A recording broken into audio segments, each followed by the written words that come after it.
Umewahi kukutana na mtu anayelipwa mshahara mkubwa, lakini kila wakati analalamika hana pesa? Au pengine umewahi kujiuliza kwa nini kuna watu na kipato kidogo, lakini wanafanikiwa kujenga nyumba, kuwekeza na kuendelea mbele? Kwa kawaida, tunapokuwa na changamoto za kifedha, huwa tunafikiri tatizo ni kipato. Tunaamini tukiongeza mshahara, tukipata biashara kubwa zaidi, au tukipata pesa nyingi zaidi, matatizo yetu yataisha. Lakini hebu nikuulize swali. Kwa nini kuna watu waliongeza kipato mara 2, mara 3, hata mara 10, lakini bado wanabaki na matatizo yale yale ya kifedha? Kwa nini wengine wanapata pesa nyingi lakini hawana amani ya kifedha? Ukweli ni kwamba mara nyingi tatizo si kiasi cha pesa unachopata. Tatizo ni tabia unazokuwa nazo kuhusu pesa.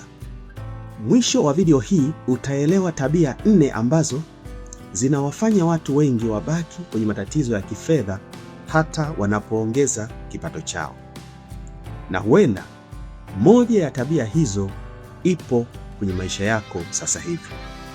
Kabla hujaanza kutafuta kipato kikubwa zaidi, hebu kwanza tuangalie kama tabia zako za sasa zinaweza kushughulikia hata pesa kubwa ukiipata leo. Tuanze na tabia ya kwanza.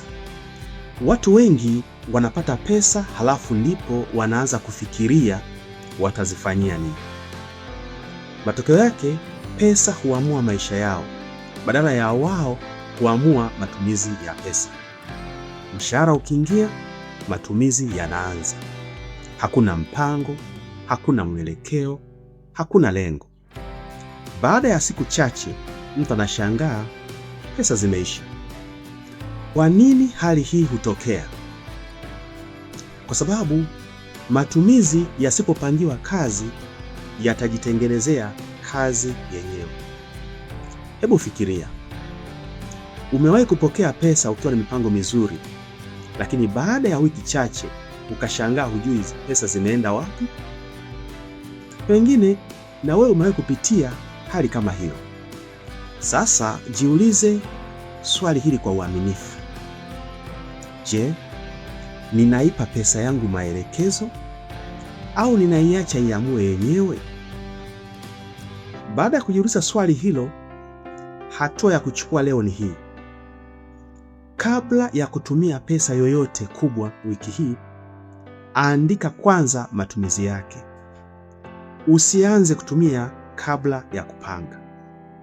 Kumbuka, pesa isiyopangiwa kazi huwa inapotea kimya kimya. Lakini kuna tabia nyingine hatari zaidi. Ninaenda kuielezea kwenye kipengele kinachofuata. Hii ni tabia inayowaumiza watu wengi kuliko wanavyodhani. Watu wengi hawatumii pesa kwa sababu wanahitaji vitu.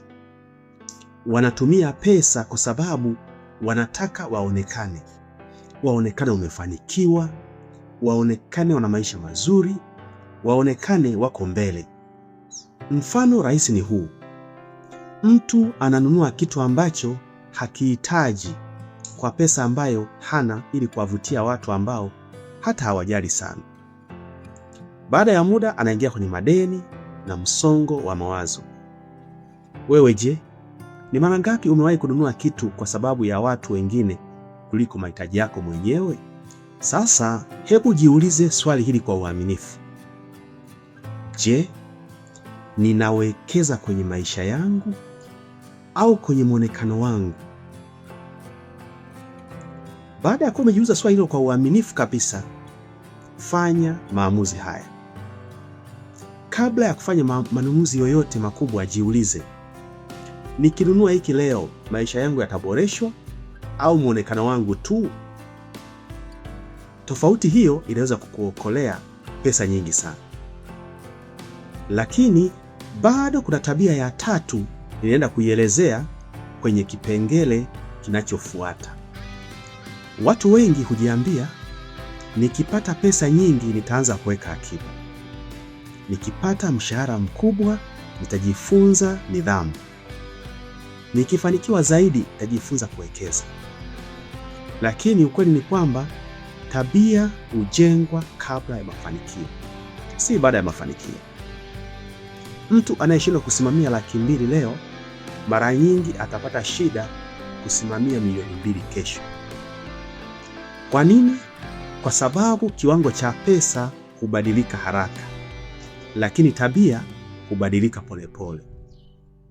Sasa swali unalopaswa kujiuliza ni hili: je, ninajenga tabia za mtu ninayetaka kuwa, au nasubiri mafanikio ndio yanibadilishe? Sasa baada ya kuwa umetafakari kwa kina, hatua unayopaswa kuchukua ni hii: anza leo kufanya jambo moja la kifedha kwa nidhamu, hata kama ni kuweka kiasi kidogo sana cha akiba. Sio lazima kiwe kikubwa, kidogo tu. Kikubwa ni kujenga tabia. Na sasa tufike kwenye tabia ya mwisho. Tabia hii imeharibu maisha ya watu wengi sana. Wanaishi kwa ajili ya leo pekee. Maamuzi yote yanazingatia sasa hivi. Hakuna anayefikiria miaka 5 ijayo. Hakuna anayefikiria miaka 10 ijayo.